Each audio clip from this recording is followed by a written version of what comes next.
Bonsoir tout le monde, je suis vraiment honorée d'être là avec vous ce soir et je veux entendre votre voix. Est-ce que vous êtes content d'être là?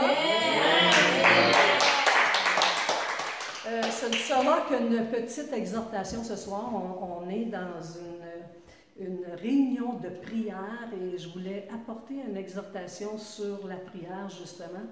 Et je me suis rappelé comment... il n'y a pas très longtemps, un de mes fils m'a demandé « Maman, comment tu fais pour garder ton intensité, ta ferveur ou ta foi dans le Seigneur, ta persévérance? » Parce qu'il y a beaucoup de choses qui sont arrivées dans nos vies de chrétiens, dans notre vie d'Église, et qui auraient pu à tout moment nous faire nous en aller, tout simplement. Mais on a persévéré et c'est souvent moi qui intervient dans la famille pour ramener la ferveur, l'encouragement, la détermination de ne pas abandonner le Seigneur, de regarder à Jésus. En tout cas, tout ça pour dire que je réfléchissais à ma réponse lorsqu'il m'a demandé ça spontanément. Alors j'ai dû lui donner une réponse assez spontanée. Et la seule chose que j'ai été capable de lui dire à ce moment-là, c'est la prière. C'est la prière, c'est la communion avec le Seigneur. C'est vraiment ça, parce que sans cette discipline-là, je ne serais pas arrivée à rester fervente dans le Seigneur. Je me serais relâchée comme plusieurs. Et c'est pourquoi aujourd'hui, ça me permet aussi de comprendre les gens qui sont blessés, qui quittent malheureusement, mais on ne devrait pas quitter. Et c'est une exhortation que je veux vous amener aujourd'hui. Dès les premiers pas de ma vie chrétienne, j'ai eu un pasteur assez impliqué sur le terrain avec les brebis, avec les disciples. Et j'étais très ravie, très chanceuse en même temps, très bénie d'avoir été placée dans un endroit comme ça où est-ce que le berger de la bergerie s'occupait vraiment des brebis. Et une chose qu'il m'a dit très rapidement dans ma vie de jeune chrétien, c'est tu devrais, Rachel, te préparer un horaire, t'habituer à te faire un horaire de ton temps, puis placer là-dedans un temps de prière, un temps où tu vas réfléchir, prendre du temps juste pour le Seigneur. Et c'est rapidement ce que j'ai fait. J'ai obéi à ce qu'il m'a enseigné très rapidement. Et je me suis fait un horaire, puis étrangement, je me rendais compte qu'on ne sait pas trop ce qu'on fait dans la vie si on n'a pas d'horaire. On va avec le flot, on suit le courant, mais le courant nous emporte. Et le courant nous emporte très rapidement. Et c'est vrai c'était vrai il y a 32 ans, puis c'est encore vrai aujourd'hui. Si je ne me place pas dans un horaire pour des choses pratiques, des choses précises dans le Seigneur, bien le courant m'emporte, puis le courant fait en sorte que très, très vite dans ma journée, il y a des activités et des choses qui se mettent en place et tout va vite. Et puis on se rend compte qu'on dit « je vais prier plus tard, je vais lire ma Bible plus tard, je vais faire ça tantôt ». Et là, tout à coup, tu reçois un appel, quelqu'un d'autre te demande un service, et etc., etc. Ce qui fait qu'on n'a pas pris le temps. Et ça, c'est venu me confirmer la parole dans Matthieu 11 qui dit que le royaume de Dieu, il doit être forcé. Ce sont les violents qui s'en emparent. Fait qu'on doit forcer le royaume même de Dieu. C'est dans le royaume de Dieu qu'on doit forcer les éléments qui conduisent notre horaire pour justement aller s'approprier des choses de Dieu. Qu'est-ce que ça fait, ça, la prière? Premièrement, je dois distinguer en deux formes de prière. Il y en a, je vais diviser ça en deux. La prière personnelle et la prière de groupe. La prière personnelle, c'est vraiment les prémices de notre temps. Lorsqu'on les met dans l'horaire très tôt le matin, ça devient comme les prémices qui appartiennent déjà à Dieu. C'est comme les prémices de nos offrandes, c'est comme les prémices des premiers fruits. C'est les prémices de notre temps qui appartiennent à Dieu. Autant que notre argent appartient à Dieu. Le temps, ça appartient à Dieu. C'est à lui, ça n'appartient à personne d'autre qu'à Dieu. C'est Dieu qui a fait le temps. qui a marqué les luminaires, qui a marqué le grand luminaire, les petits luminaires pour marquer le temps. Et le temps lui appartient. Mais comme il lui appartient, on doit en prendre une part avec lui. Et cette part devrait être 24 heures sur 24, mais évidemment que dans tout le temps où on vit avec Dieu, on marche avec lui, il y a des temps où on doit s'asseoir avec lui, se retirer, réfléchir, méditer, parler, dévoiler nos cœurs et être transparent, vraiment transparent. Et comme j'ai appris très tôt à mettre ça en pratique dans ma vie chrétienne, puis remarquez bien là, que je ne suis pas en train de dire que je suis une femme de prière. Parce que ce que je veux dire par là, c'est qu'on donne des titres aujourd'hui à des gens qui, selon ce qu'on entend, passeraient leur journée à prier. Je ne crois pas que c'est très équilibré non plus. Je crois sincèrement qu'on doit s'arrêter un temps, et un temps, il y a des temps pour pleurer, il y a des temps pour rire, il y a des temps pour méditer, il y a des temps pour agir. Fait qu'on doit être équilibré, et c'est pour ça qu'un horaire nous donne beaucoup d'aisance, en fait. J'ai réussi à faire beaucoup plus dans un horaire que j'en faisais sans horaire. Aujourd'hui, l'horaire n'est pas écrit, mais il est ancré en moi. Il est placé là. C'est devenu un automatisme. Je comprends, je sais quel horaire je dois appliquer. Et encore aujourd'hui, je me fais prendre parce que des fois, je ne mets pas ça en pratique tout de suite et je pense toujours que je vais reprendre ce temps-là un peu plus tard dans la journée et ça ne fonctionne pratiquement jamais. Ça arrive, mais ce n'est pas toujours le cas. Fait qu'il faut vraiment se placer et choisir notre horaire. Parce que notre horaire, c'est nous qui le connaissons. Si il y a été une époque où je devais me lever beaucoup plus tôt, parce qu'à 7h30, à 7h, tous les enfants étaient levés et devaient partir pour l'école, faire les lunchs et tout ça, et déjà l'activité de la maison était prise et je devais me lever avant ça. Aujourd'hui, c'est différent. Je peux faire de mon horaire un temps plus relax, quoique, attention, ça commence tôt la vie humaine. Il n'y a pas juste mon mari et moi dans la maison. Oui, il n'y a que nous, mais il y a un monde extérieur qui bouge déjà. Alors, il ne faut pas trop attendre, il ne faut pas trop mettre ça plus tard, puis plus tard, parce que ça finit par ne pas fonctionner non plus. Donc, ce que je veux amener à dire ici, c'est que le temps appartient à Dieu et on doit faire de ce temps-là un temps d'adoration au même titre que notre offrande, au même titre que nos dîmes. Les prémices appartiennent à Dieu. C'est un peu comme la saveur du matin où est-ce que la personne allait moissonner son champ, prenait la gerbe, la première gerbe de sa moisson et l'agitait de gauche à droite devant l'Éternel pour qu'il l'agrée et qu'il puisse donner à cette moisson une plus grande récolte. Une plus grande bénédiction. Et l'Éternel était fidèle à quiconque prenait les prémices et qu'il les agitait devant lui, les prémices de sa récolte, de sa moisson. Il faisait en sorte que la moisson était vraiment abondante et c'est la même chose dans nos activités quotidiennes. Si je prends le temps de prendre un temps avec le Seigneur le matin, et c'est comme si j'agitais mon offrande de temps à l'Éternel et que je me disais, je crois en toi Seigneur et je sais qu'en agitant, en prenant du temps avec toi et en agitant mon cœur face à toi, je sais que ma journée va être beaucoup plus prospère, beaucoup plus abondante et beaucoup plus efficace. Et c'est vrai depuis 32 ans. Je peux vous confirmer avec beaucoup d'honnêteté que je ne me serais pas rendue où je suis aujourd'hui sans que Dieu n'intervienne, sans que Dieu fasse agréer mes offrandes du matin.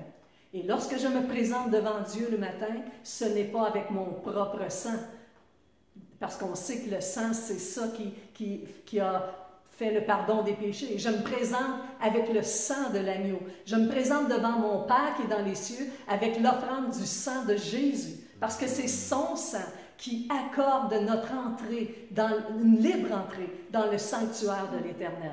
Et c'est avec son sang que je peux me placer là. Et c'est avec ma joie et sa joie parce qu'il est très content. Moi, je suis un parent et je suis un grand-parent aussi. Et ma joie la plus grande, c'est que mes enfants, mes petits-enfants me parlent. Même si je savais qu'ils sont heureux, qu'ils ont une vie prospère, qu'ils sont bien encadrés dans leur vie, que tout le monde autour d'eux sont de bonnes personnes, même en sachant tout ça, s'ils ne me parlent pas, je suis triste. Et c'est la même chose pour notre Père qui est dans les cieux.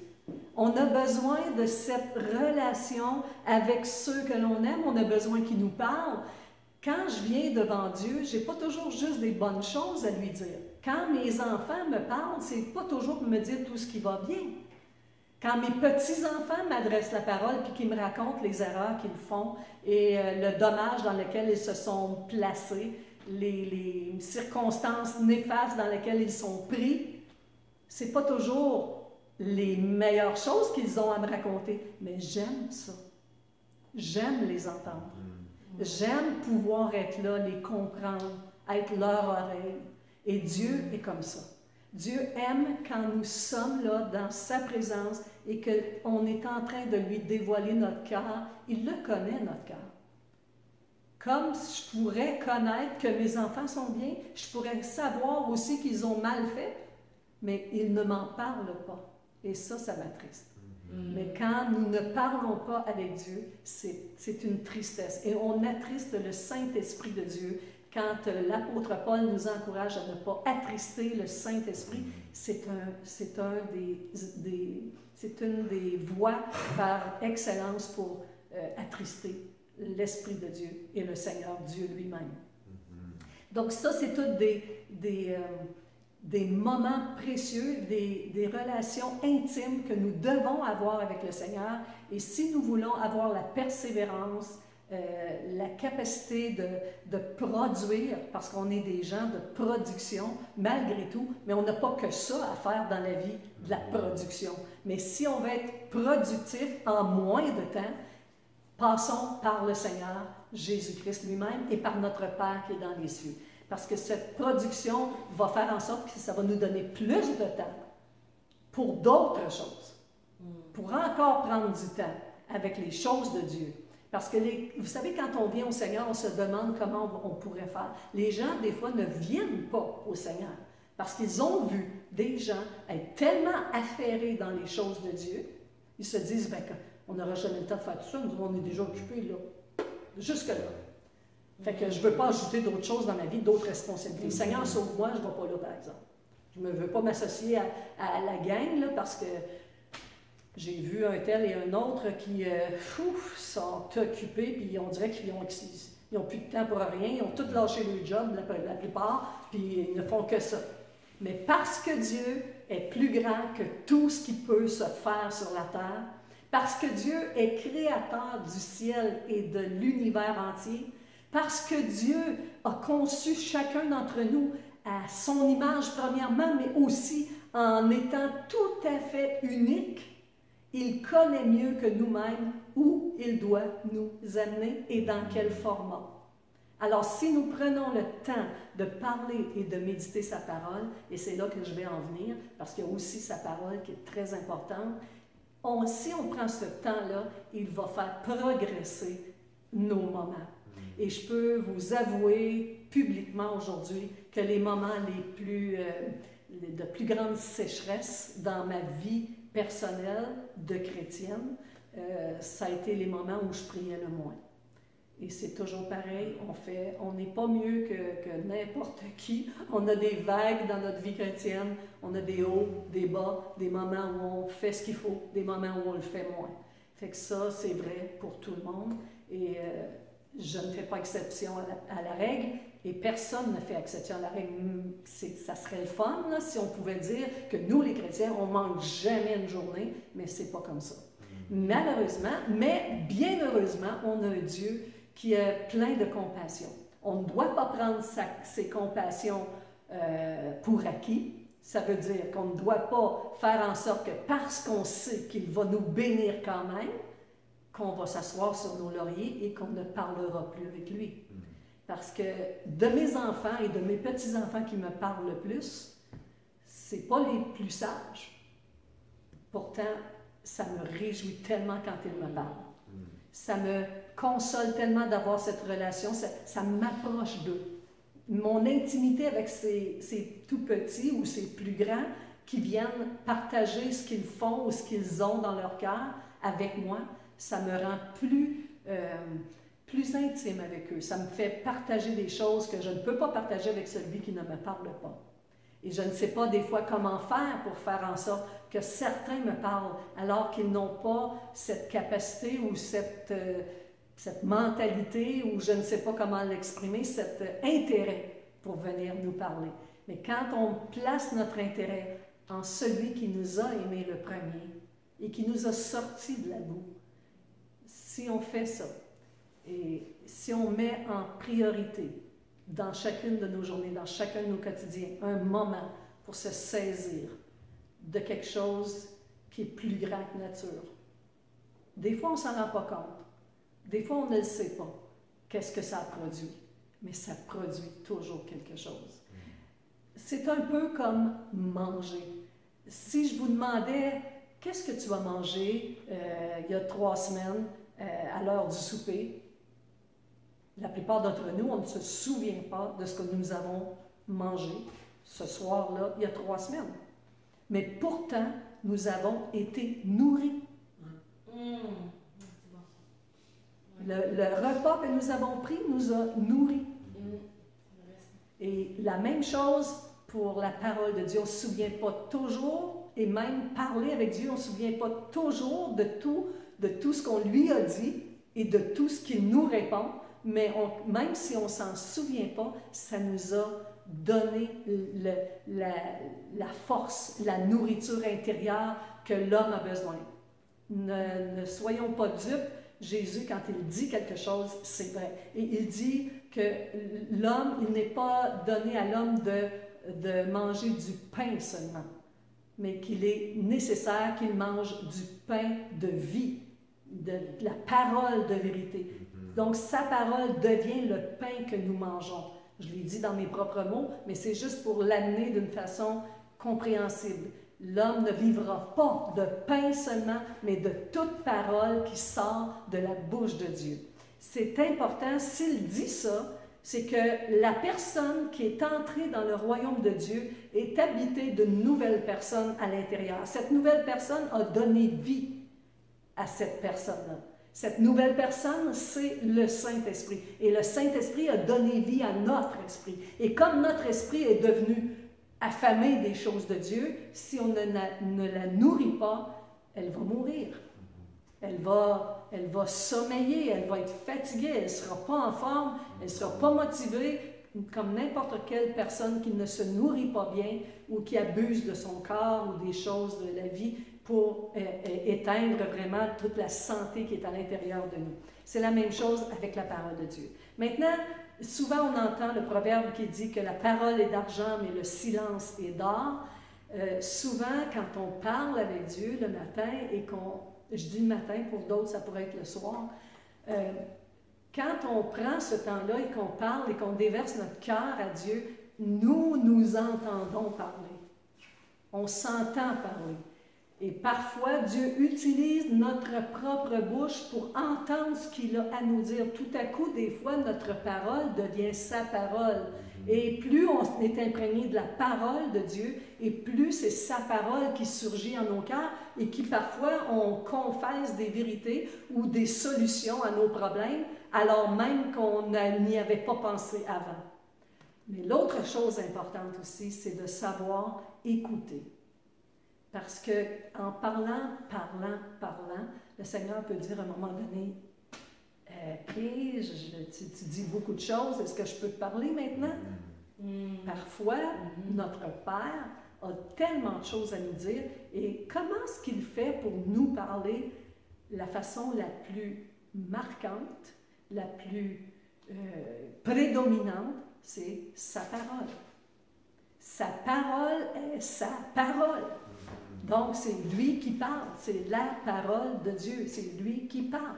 Et souvent, après avoir pris un temps de prière, je m'arrête un instant où je l'écoute tout simplement parfois avec une musique de fond, mais sans musique aussi, je l'entends, j'entends une musique qui vient du ciel et un baume de sa fraîcheur qui descend et qui me rencontre. Mais plus encore quand je commence à lire sa parole. Je découvre des perles de révélation, des sentiments, un sentiment d'appartenance réelle à Dieu, notre Père. Et ce sentiment d'appartenance, il n'existe pas si on n'a pas cette communion avec le Seigneur. Il peut même s'en aller, ce sentiment d'appartenance. Ça peut même devenir un doute. Est-ce que vraiment j'appartiens à Dieu? Et ce doute-là va devenir intense si vous ne vous arrêtez pas. C'est pourquoi Dieu dit dans sa parole, arrêtez et sachez que je suis Dieu. Et on doit s'arrêter par moments pour comprendre quelle est la volonté de notre Père et quelles sont les richesses qu'il a pour nous aussi. Parce que sa parole est tellement révélatrice. Donc, le silence aussi doit faire partie de nos vies. Ce monde est très tumultueux. Il y a un tumulte énorme dans le monde. Il y a des sons et des voix qui se font entendre, peut-être qui passent à côté de nos oreilles et qu'on ne sait pas. Mais ces voix-là affectent notre vie. Et c'est pourquoi on doit se saisir de temps de silence, mais dans la présence de Dieu, pour entendre sa voix et bloquer les voix qui viennent de partout et s'attendre à ce que Dieu puisse nous révéler des choses. Et on a fait l'expérience, je suis sûre que vous avez tous des expériences de révélation que Dieu nous donne, soit par des songes, soit par des rêves, soit par des visions, soit par des paroles de connaissance qui nous sont communiquées par d'autres chrétiens ou par de la prophétie. On a affaire aujourd'hui à moins de ces dons-là que je trouve qu'aujourd'hui, dans notre génération, il y en a moins que qu'est-ce que j'ai déjà connu. On est dans un temps où il s'est élevé beaucoup de voix, beaucoup de prophètes, entre guillemets, qui se sont élevés. Mais je ne dirais pas que ce sont tous des prophètes. Et comprenez-moi bien, parce que si je regarde la définition du prophète de la Bible et la démonstration des prophètes que nous entendons, je ne suis pas certaine que ce sont des voix qui viennent de l'Éternel, que ce sont des paroles qui viennent de Dieu. Comment est-ce qu'on peut démystifier ça? Comment est-ce qu'on peut savoir et être aux aguets? Bien, la parole de Dieu nous dit qu'on doit avoir du discernement. Ce discernement-là ne vient pas juste en écoutant la télévision. Ce discernement-là ne vient pas non plus juste en prêchant. Ce discernement-là vient de la lecture et la méditation. Méditer, ça veut dire manger. C'est comme les animaux mâcher, mais mastiquer. C'est mastiquer la parole, c'est la ruminer, c'est la digérer lentement, réfléchir. Je vous le dis, il y a des sujets dans ma vie que j'ai réfléchi peut-être plus de 8 à 9 mois sur un sujet. J'avais une question dans mon esprit que j'ai posée à l'Éternel, que j'ai placée devant son trône, mais à cause de notre lenteur à comprendre, il faut se donner du temps. Parce que Dieu connaît toutes les voies dans lesquelles, les sentiers dans lesquels il doit nous faire marcher pour qu'on arrive à la bonne compréhension. Et il faut être patient et rechercher les choses qui viennent de Dieu, c'est-à-dire les réponses de Dieu. Fait que vous allez entendre étrangement, mettons que vous avez un sujet quelconque, vous priez le Seigneur, vous lui dites, j'ai de la misère à comprendre ça, pourrais-tu me révéler un peu plus? Fait que là, tout à coup, vous allez lire des passages dans la Bible qui viennent à brûle pour point sur exactement le sujet. Vous allez entendre une prédication, vous allez lire un livre, vous allez entendre quelqu'un jaser de ça, et là, vous allez pouvoir faire comme Marie qui mettait tout en son cœur et qui méditait et qui se posait des questions et qui avait des réponses tranquillement pas vite. Marie a été des années à voir son propre fils grandir et tout ce qu'il faisait était différent de ce qu'elle s'attendait. Quand bien même elle avait été avertie par l'ange Gabriel que qu'elle porterait l'enfant qui vient de Dieu, même sans avoir de relation avec, humainement parlant, avec un homme, qu'elle avait donné naissance au Sauveur, même là, elle méditait tout en son cœur, elle plaçait en son cœur, elle gardait dans son cœur des choses qui lui étaient révélées par des prophètes. Siméon le premier, après ça Anne qui est venue, après ça d'autres, les bergers qui sont venus adorer son fils. Ouais. Tu sais, toutes ces choses-là, on dit grandiose, mais c'est grandiose quand j'ai eu des bouchées de révélation. C'est comme si j'avais un fruit que je pouvais manger, mais que je ne pouvais pas le manger au complet. Je vais en manger un morceau, puis je le médite, je le mange tranquillement, et je recherche sa signification, et j'écoute la parole, surtout la parole. Et là, je viens à un point important de la parole de Dieu. Je peux vous donner une expérience que j'ai vécue rapidement, juste pour vous montrer combien il est important de lire la Bible avant tout autre livre. C'est la Bible en premier. Si vous n'avez pas beaucoup le temps de lire, lisez la Bible. Et j'ai fait ça toute ma vie. Puis malheureusement, je ne suis pas une grande lectrice de beaucoup de livres parce que le peu de temps que j'avais, je le plaçais dans ma Bible. Et c'est ce qui donne une base fondamentale à la compréhension des Écritures. Il faut lire d'un couvert à l'autre, d'un couvercle à l'autre, et vraiment reprendre chaque fois, reprendre le livre et le méditer. Et encore aujourd'hui, je lis les mêmes affaires après 32 ans, puis je suis encore éblouie par les révélations qu'on peut encore avoir aujourd'hui. C'est phénoménal qu'un livre nous donne autant de satisfaction. Pour avoir été quelqu'un qui ne lisait que des livres de référence, un journal, une annonce, un livre de référence, mais je n'étais pas une lectrice d'histoire ou de romans ou de ces applications-là, mais quand j'ai trouvé la Bible, je ne savais pas si j'allais pouvoir la lire, mais je l'ai dévoré. J'ai dévoré ce livre-là parce qu'il répond à l'homme intérieur. L'extérieur humain ne sait pas ça. Mais l'intérieur humain cherche Dieu. Puis même ceux qui se disent athées cherchent Dieu. Ils ont beau parler, proclamer des choses contre Dieu, ils cherchent Dieu. Parce que Dieu l'a dit, il l'a placé dans le cœur de l'homme, la pensée de l'éternité. Alors ils vont penser à un moment donné à l'éternité. Et étrangement, souvent, quand vient un moment de panique ou de détresse, la première chose qu'ils disent, c'est « Mon Dieu, aide-moi ». Alors, on est fait comme ça. Ou les gens qui nous disent qu'ils ne croient pas en Dieu, puis on leur demande, on parle un peu avec eux, puis ils sont offensés parce que j'avais 12 ans, mon père est décédé, j'avais que 12 ans, il aurait pu me garder mon père. Mais tu viens de dire que tu crois pas en Dieu, pourquoi il aurait gardé ton père? Il n'est pas là, il n'existe pas, tu dis. Fait que c'est vrai, hein? Fait qu'on a plein de petits éléments comme ça que l'homme, le cœur humain, cherche Dieu. Et c'est une vérité. Mais nous qui avons trouvé le Seigneur, on est rentré dans un autre royaume avec un mode disciplinaire fort intéressant. Puis si on ne le met pas en pratique très jeune dans notre vie chrétienne, on va manquer des choses super intéressantes. On va manquer tellement d'appui. On va tellement manquer c'est une forteresse, l'Église de Jésus. C'est une forteresse. C'est là où Dieu a placé son évangile et c'est là qu'il a aussi placé les murs de protection pour son Église, pour ses enfants. Et quand on s'écarte de la voie du corps de Christ, malgré les difficultés qui peuvent naître même à l'intérieur des murs, c'est comme dans une famille, parfois il y a des complexités dans l'intérieur d'une famille.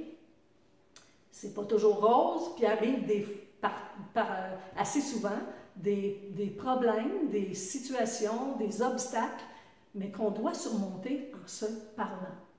Et c'est la même chose dans l'Église du Seigneur, on doit se parler. La pire chose à faire, c'est de méditer le mal. C'est de nourrir les pensées de haine ou de mépris qu'on a pour quelqu'un. On doit absolument nous faire violence et mettre en pratique les choses de Dieu. Et j'arrive à ce point où mettre en pratique est extrêmement important.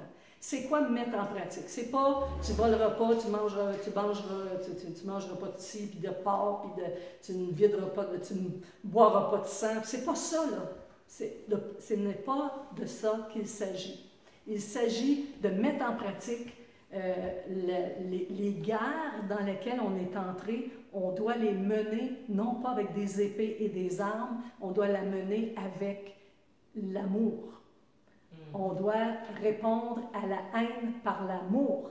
Et quand on expérimente ça, c'est fort, c'est très fort. Et quand on expérimente le pardon, c'est libérateur. C'est plus puissant que bouder dans son coin.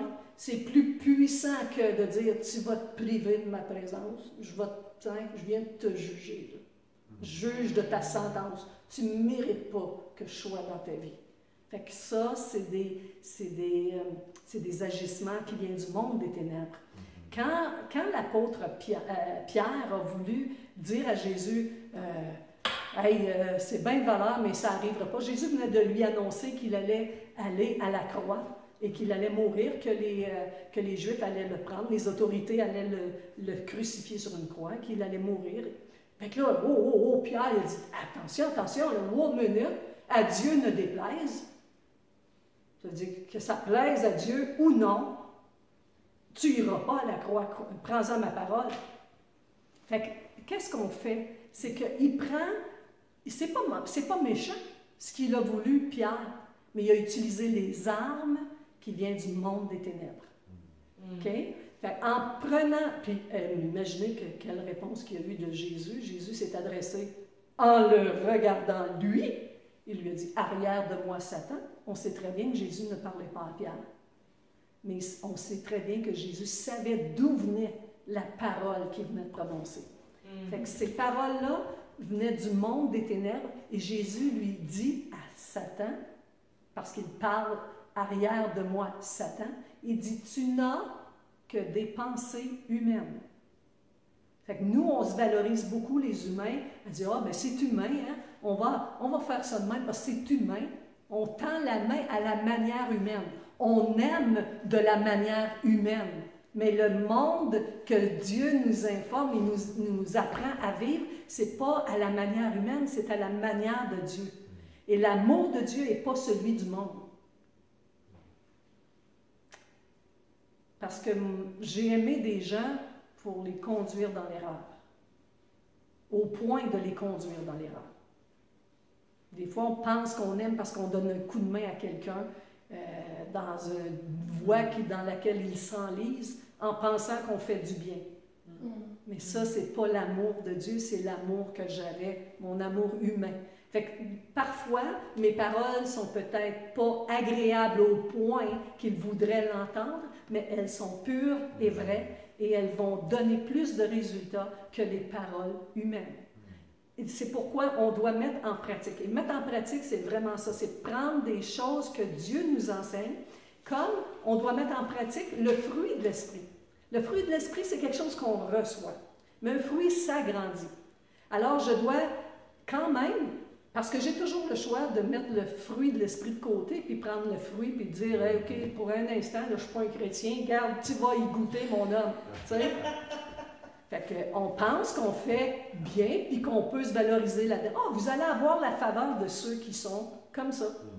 Vous allez avoir la faveur des non-chrétiens ou des personnes qui ne sont pas consacrées. OK? C'est sûr que vous allez plaire à beaucoup plus de monde en parlant comme ça qu'en parlant comme quelqu'un qui est toujours doux, toujours patient, toujours fidèle, toujours admirable. Ouf! C'est fatigant pour l'esprit humain, là. Hein? C'est achalant, c'est même achalant pour nous autres mêmes. Mais quand l'Esprit de Dieu est, j'allais dire quand l'Esprit de Dieu est en nous, mais il est en nous, c'est pas ça que je veux dire. Je veux dire, quand on réfléchit et qu'on s'arrête et qu'on ne laisse pas la... Parce que la première occasion, souvent dans notre esprit à nous, c'est l'esprit humain qui vient, l'ancienne personne. Plus vous allez mettre en pratique les choses de Dieu, moins la vieille personne en vous va se manifester. Mais si vous n'avez pas pris l'habitude et la façon de mettre en premier plan la personne qui vient devant le Seigneur, je dois m'arrêter et prendre position et dire, là, j'allais dire quelque chose, mais moi, te le dire, moi, tu vas avoir, tu ne me connais pas, toi, je pourrais, tu sais que si je pouvais, puis j'ai des talents dans la vie, puis j'ai des contacts, je pourrais te faire avoir vraiment manger de la poussière si je voulais. Mais ça, c'est l'esprit du cœur humain. Parce que le cœur humain est tortueux par-dessus tout. Là. On ne se le cachera pas, le mien comme le vôtre. Mais le cœur humain qui remplace ces pensées-là par l'Esprit de Dieu et qui va se soumettre à l'Esprit de Dieu, va dire non, pas ma volonté, Seigneur, mais la tienne. Et quand j'applique l'amour à la place de la haine, oh, ça fait beaucoup plus d'impact. Quand j'applique la haine, j'ai une riposte de haine. Quand je tire l'épée, je reçois un coup d'épée. Et c'est pourquoi il faut absolument donner aux fruits de l'esprit l'amour, la joie, la paix, la patience, la bonté, la bénignité, la maîtrise de soi et tous les autres. C'est des choses qu'on doit mettre en pratique. On n'est pas patient naturel. Parce que du jour au lendemain, j'ai été sauvée, je suis devenue très patiente. Il est vrai qu'il y a beaucoup de choses qui ont changé en un instant. Au moment où j'ai donné ma vie au Seigneur, je sais qu'il y a un amour qui a été placé en moi que je ne connaissais pas. Un amour patient, un amour qui aime, qui ne juge pas. Et ça a été miraculeux.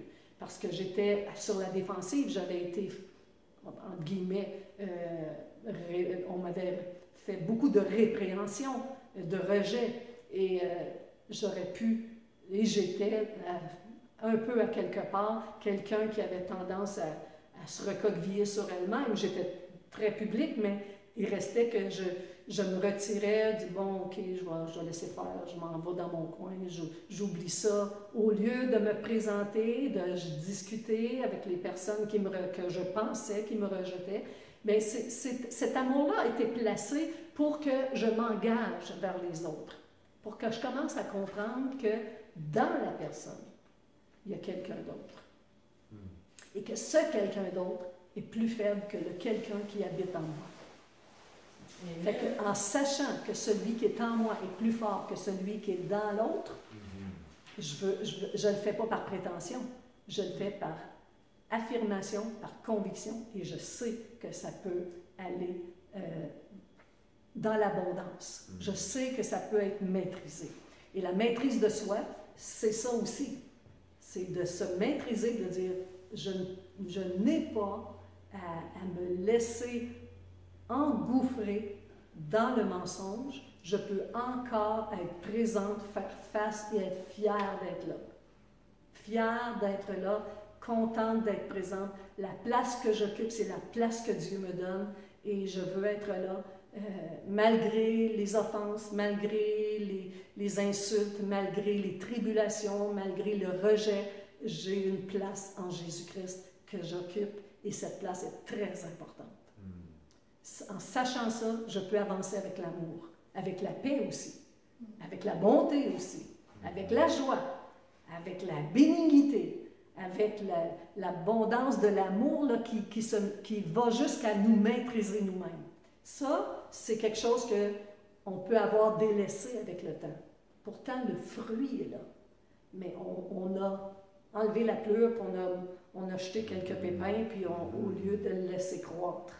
Fait que c'est important, on a cette responsabilité que le fruit grandisse en nous et tous ces moyens sont là. Donc, quand Dieu nous parle, il faut aussi porter une très grande attention. Il faut réfléchir sur ce qu'il nous dit, puis réfléchir pas juste dans nos temps de prière, réfléchir continuellement. Parce que nos esprits s'offensent facilement. Et plus vous développez l'offense, plus vous restez prisonnier de l'offense. Si vous êtes offensé, c'est que vous n'êtes pas mort. Et Dieu nous dit de mourir à nous-mêmes. Fait que si notre moi intérieur est plus important que Dieu lui-même, c'est qu'on va être offensé très souvent. Mais si Dieu est plus grand que votre moi intérieur, c'est lui qui a pris la place, fait que vous allez être devant une situation où l'offense ne sera plus une offense, ça va être une offense contre Dieu. Et vous n'allez pas prendre l'offense pour vous-même. Vous allez comprendre que la personne qui vous a fait une offense n'est pas à un stage élevé dans sa communion avec le Seigneur, ou c'est un moment de distraction ou d'égarement. Puis attention, parce que Dieu peut bien, s'il le veut, nous envoyer dans un esprit d'égarement. Et si on ne fait pas attention à notre marche chrétienne, l'esprit d'égarement va venir sur nous comme il est venu sur le peuple juif. Et c'est réel. On doit rester attaché au Seigneur Jésus pour ne pas tomber dans un esprit d'égarement. Donc, les mises en pratique du fruit de l'esprit, obéir, c'est notre mandat. Et les miracles vont pouvoir se manifester lorsque nous accomplissons cette relation avec Dieu, premièrement, et surtout le mandat dans lequel il nous a placés. Il nous a placés dans un mandat de nourrir. On est comme les bons samaritains du monde. Pas pour donner la nourriture nécessairement et le vêtement, mais pour nourrir les gens du monde extérieur qui sont privés de la gloire de Dieu. Fait qu'on devient les bons samaritains de ce monde. Comme les 70 que Jésus a envoyés pour aller répandre sa parole. Est-ce qu'ils sont allés surtout pour récolter, aller chercher, donner de la nourriture et tout ça? Non, il les a envoyés pour partager sa parole. Et en partageant sa parole, qu'est-ce qui est arrivé? On voit ça dans l'évangile de Luc au chapitre 10. Qu'est-ce qui est arrivé à ces 70 qui revenaient? Bien, ils ont accompli des miracles, ils ont vu Satan descendre du ciel, ils ont vu la puissance dans laquelle ils marchaient. Puis c'est pour ça que Jésus il leur dit, ça c'est bien, puis vous avez été vraiment en activité dans ce phénomène-là. Vous allez recevoir beaucoup de la part de Dieu lorsque vous faites l'évangélisation. Et c'est là que les miracles nous suivent. C'est là qu'on va marcher sur les scorpions, qu'on va, tu sais, c'est dans l'évangélisation, c'est quand on est en train de sortir quelqu'un qui est prisonnier du monde des ténèbres, on est en train de l'amener au monde du Seigneur Jésus-Christ, et entre les deux, il y a un ennemi féroce qui ne veut pas que la personne entre là, et il ne permettra pas que grand-chose ne se produise, mais si on persévère et qu'on sait que cette personne-là est prisonnière et qu'on ne veut pas la laisser là, et qu'on a compassion de sa vie, elle va vraiment sentir, l'Esprit de Dieu va prendre part, il va nous donner vraiment les miracles qui accompagnent ceux qui ont cru, et c'est là que nous allons voir l'accomplissement des choses de Dieu en plus grande force. Maintenant, si on n'a pas l'humilité, parce que Jésus leur dit, écoutez, réjouissez-vous pas de ça, là. Réjouissez-vous de ce que vos noms sont écrits dans le livre de vie. Ça veut dire, réjouis-toi de ce que moi je t'ai sauvé. Puis que moi je t'ai donné ça aujourd'hui. Demain, il ne sera peut-être pas pareil. Mais aujourd'hui, réjouis-toi de ce que ton nom est inscrit dans le livre de vie. Donc, tout ça, c'est l'importance de la prière. On a parlé de la prière individuelle, mais rapidement pour la prière collective, c'est aussi quelque chose qui nous est beaucoup enseigné dans la parole de Dieu. Et Jésus avait demandé à ses disciples, ne pouvez-vous pas veiller au moins 1 heure avec moi? Veillez. Prier, c'est veiller. Veillez car votre adversaire, le diable, rôde comme un lion rugissant, cherchant qui il dévorera. Veillez, soyez sobres. Veillez. Prier, c'est veiller. Quand des fois je suis dans une situation inconfortable, je suis en train de parler avec mon Père. Seigneur, qu'est-ce que je fais là? Comment je réagis? Si j'ouvre ma bouche, veux-tu la remplir, s'il te plaît? Pour pas que je dise des bêtises, que ce soit inapproprié. Donc, on voit vraiment que veiller et prier, comme Marc 14 nous le dit, c'est extrêmement important. Quand on réunit des personnes pour la prière dans un format d'église, par exemple, quand on se réunit pour la prière, comme on le fait ici les lundis, les mercredis, les vendredis, on devient un peu comme le comité de gestion pour l'église locale. On devient les personnes ressources que Dieu va utiliser pour mettre en pratique ou pour mettre en fonction des stratégies, des choses que le Seigneur va nous montrer ensemble et qu'on va appuyer par la prière. On devient ce comité de gestion à l'intérieur d'un corps qui est l'Église locale. Et ça, je pense que ça devient extrêmement important. Alors, si vous pensez vouloir donner des instructions au corps de Christ, si vous voulez être de ceux qui sont là pour apporter toujours leur suggestions et tout ça, mais quand ça n'a pas été mûri dans la parole de Dieu, ça ne fait pas grande efficacité. Mais si vous vous joignez au comité de prière, parce que c'est un comité qui se présente avec Dieu chaque fois, et on se présente devant Dieu comme un comité, comme dire, OK, on a quoi aujourd'hui? C'est quoi le sujet du jour? C'est quoi l'orientation de la prière aujourd'hui? Et parfois, on se rend compte que l'orientation prévue ne va pas dans la même direction que celle qui est amenée pendant qu'on prie. Hein? On voit ça. Fait que la prière, je vous encourage à mettre ça dans votre horaire. Ainsi que la réponse de Dieu qui vient de sa parole, de la Bible. Je vous remercie d'avoir été patient avec moi et je terminerai effectivement sur un mot de prière. Alors, Père, tu es là devant nous encore ce soir et quand tu dis que lorsque nous sommes assemblés devant toi, 2 ou 3 personnes, tu es au milieu de nous, c'est tellement réel, c'est tellement vrai, tu es là et tu es en train de nous faire comprendre encore le royaume de Dieu. Tu es encore en train, Seigneur, de nous faire marcher ensemble, de mettre une union qui n'existerait pas si on ne se présentait pas ensemble devant toi. Et c'est pourquoi je prie, Seigneur, pour qu'on ait des temps où la prière va devenir importante, mais je ne parle pas ici de passer 24 heures sur 24 à prier. Je parle comme tu nous l'enseignes, Seigneur. C'est très équilibré ce que tu nous enseignes. On voyait comment tu travaillais, Seigneur. Tu étais partout. Tu étais chaque jour en train d'accomplir une mission d'évangélisation.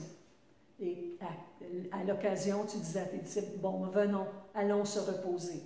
Et se reposer, c'était avec toi, c'était en parler avec toi, c'était profiter d'un temps où on pouvait t'entendre dire les choses. Et c'est la même chose pour nous aujourd'hui. Et ça n'a pas changé. Ton corps, c'est ton corps et nous devons en profiter parce que c'est vraiment ça. C'est pas pour ton bien-être que tu nous as dit de prier, c'est parce que tu sais que c'est important, que c'est là pour rester et que nous allons te parler éternellement. On est mieux de commencer tout de suite. Amen. Amen. Amen.